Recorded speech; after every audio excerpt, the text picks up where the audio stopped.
Hello friends, I am Anil. Today I am talking about the gastroesophageal reflux disease or GERD, GERD। इसमें होता क्या है कि जो भी हमारा स्टमक का कंटेंट होता है वो इसोफेगस में आ जाता है, जिसके वजह से GERD की तकलीफ हमें आती है। अब बात करें कि GERD की तकलीफ आती क्यों है। होता क्या है कि जो हमारा इसोफेगस है यानी कि फूड पाइप क्या, अगर हम खाना खाते हैं मुंह से तो वो फूड पाइप के जरिए स्टमक में जाता है। अब स्टमक में क्या होता है कि डाइजेशन ऑफ फूड के लिए एसिड रहते हैं फूड के डाइजेशन के लिए। तो अब वो एसिड अगर स्टमक इसोफेगस में आ गया, उसके वजह से GERD की तकलीफ आती है। अब इसको रोकने के लिए इसोफेगस के लोअर साइड में, निचले वाले हिस्से में एक लोअर इसोफेजियल स्पिंक्चर होता है। स्पिंक्चर बोलते हैं किसी भी चीज़ को रोकने के लिए जो स्पिंक्चर लगा हुआ होता है, वाल्व लगा हुआ होता है। तो उस एसिड को इसोफेगस में ना आने आने के लिए वो स्पिंक्चर रहता है। अब क्या होता है कि कई कई बार किसी किसी में वो स्पिंक्चर लूज होता है। जो वाल्व होता है लोअर इसोफेजियल, जो कि इसोफेगस हमारा स्टमक से कनेक्टेड होता है, वहाँ पे वो वाल्व क्या होता है कि अगर वो लूज हो जाए तो क्या होता है कि जो एसिड है या फिर स्टमक का जो कंटेंट है वो इसोफेगस में आता है, जिसकी वजह से क्या होता है कि GERD की तकलीफ सामने आती है। अब GERD की जो सिम्टम्स है, वो सिम्टम्स क्या होता है कि हर्ट बर्न कहने का मतलब कि सीने में जलन सी होती है, गैस की प्रॉब्लम आती है, रिगर्गिटेशन, जो भी हमने खाना खाया या फिर फ्लूइड लिया वो सारा रिटर्न आ जाना, वापिस आ जाना, वही इसी को हम लोग, ये सिम्टम्स है GERD का। अब कई कई बार क्या होता है कि हमारे चेस्ट में सीवियर पेन भी फील होने लगता है, सीवियर पेन की भी तकलीफ आना शुरू हो जाता है। कई बार खाना जो खाते हैं उस गले में अटक जाता है, ऐसा फील होता है कि फंदल सा लगा हुआ है। कुछ मरीजों को क्या होता है GERD में एटीपी का सिम्टम्स भी हो सकता है। अब एटीपी का सिम्टम्स कहने का मतलब है कि GERD जो एटीपी, खाने का अटकना, गले में एसिड का जो फंदा सा हो जाता है, ऐसा बन जाता है। क्या होता है एसिड गले तक पहुंच जाता है, जब स्टमक से निकला हुआ एसिड एसोफेगस के थ्रू गले तक पहुंच जाता है, वो एटीपी की सिम्टम्स दिखाती है। कुछ लोगों को खांसी भी हो सकता है, इवन अस्थमा तक पहुंच जाती है GERD की सिम्टम्स अगर है तो। अगर वही एसिड अगर दांतों तक आ जाए, मतलब मौत के बाहर तक आ जाए, तो डेंटल के डैमेज भी हो सकता है, आपको डेंटिस्ट की भी सलाह लेनी पड़ सकती है। तो GERD में हम लोग बेसिकली जो डायग्नोसिस करते हैं, जनरली क्लिनिकली सिम्टम्स पे डायग्नोसिस किया जा सकता है। यदि पेशेंट को क्लासिकल सिम्टम्स है तो GERD को डायग्नोस करके हम लोग ट्रीटमेंट स्टार्ट कर सकते हैं।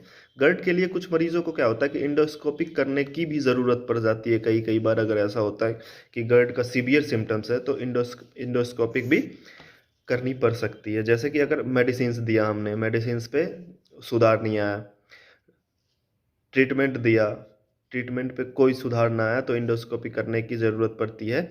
उससे ये होता है कि अगर हम इंडोस्कोपी करते हैं तो ऐसे पता चलता है कि एसोफेगस में कोई और दूसरा प्रॉब्लम्स तो नहीं है।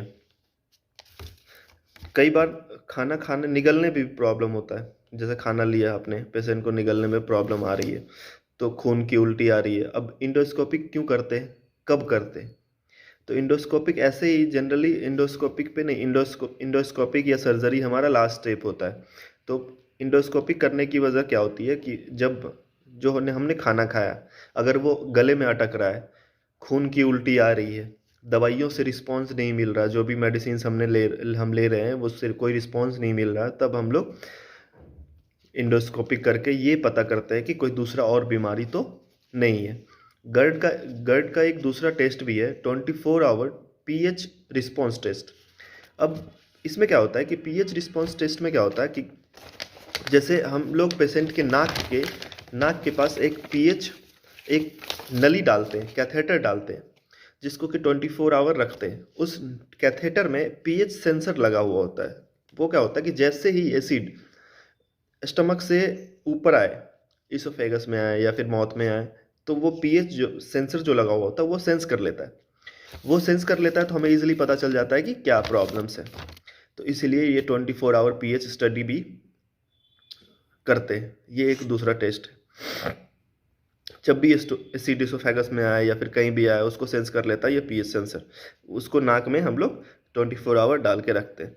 अब गर्ड का ट्रीटमेंट की बात करें तो हम लोग इसको 3 टाइप में डिवाइड कर सकते हैं। 3 तरीकों से गर्ड का ट्रीटमेंट कर सकते हैं।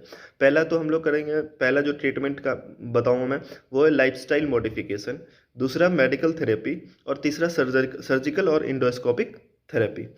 अब बात करें कि लाइफस्टाइल मॉडिफिकेशन में क्या कर सकते हैं हम लोग।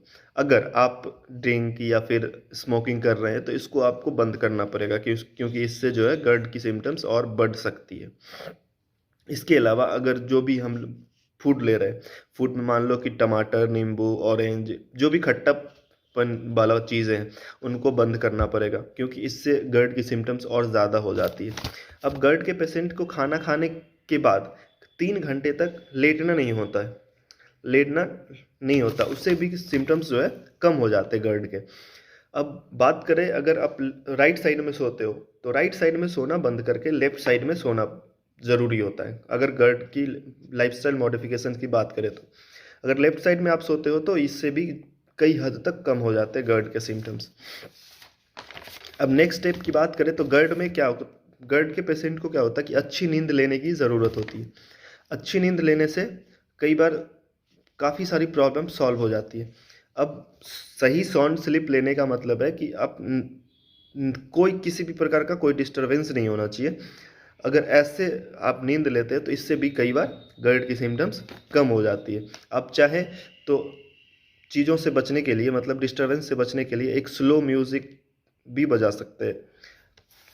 इससे भी कई बार क्या होता है कि सिम्टम्स कम हो जाते हैं गर्ड का। अगर लाइफस्टाइल से कंट्रोल नहीं होता तो हम लोग मेडिकेशंस लेते हैं। अब मेडिकेशंस देने का मतलब है कि मेडिकेशन से अगर कंट्रोल नहीं होता उसके बाद हम लोग सर्जिकल या फिर इंडोस्कोपिक प्रोसीजर पे जाते हैं। यही था हमारा आज का video, GERD gastroesophageal reflux disease. Next video में मिलते हैं। Thank you. अगर चैनल को सब्सक्राइब नहीं किया तो प्लीज़ चैनल को सब्सक्राइब कर लें।